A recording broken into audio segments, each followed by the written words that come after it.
Session জট নিরসন ও শিক্ষার্থীদের পরীক্ষা সময়মতো গ্রহণ সহ 4 দফা দাবিতে অবস্থান কর্মসূচি পালন করে অফিস ও শ্রেণীকক্ষে তালা ঝুলিয়ে দেয় রাজশাহী বিশ্ববিদ্যালয়ের গণযোগাযোগ ও সাংবাদিকতা বিভাগের স্নাতক পর্যায়ের শিক্ষার্থীরা।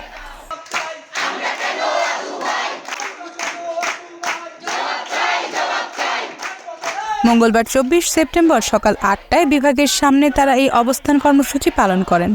অবস্থানরত শিক্ষার্থীরা এ সময় বিভিন্ন ধরনের স্লোগান দিতে থাকেন, যেমন পরিবারের নামে প্রতারণা চলবে না চলবে না, শিক্ষকদের স্বৈরাচার রুখে দাও গুড়িয়ে দাও, মোশতাকের দোসররা হুঁশিয়ার সাবধান। আমরা দ্বিতীয় দিনেই যে সিদ্ধান্ত নিয়ে ফেললাম, এরপরে ভাইস চ্যান্সেলরের সাথে তোমরা সম্ভবত দেখা করতে গেছিলে এবং তোমরা জানিয়েছো যে শিক্ষকদের সাথে উনি বসতে চান।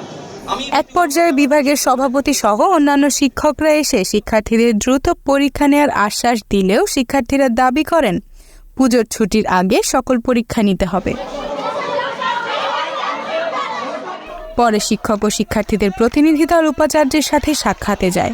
পরবর্তীতে শিক্ষার্থীদের সকল দাবি মেনে নেওয়ার পর বিভাগের তালা খুলে দেয় শিক্ষার্থীরা।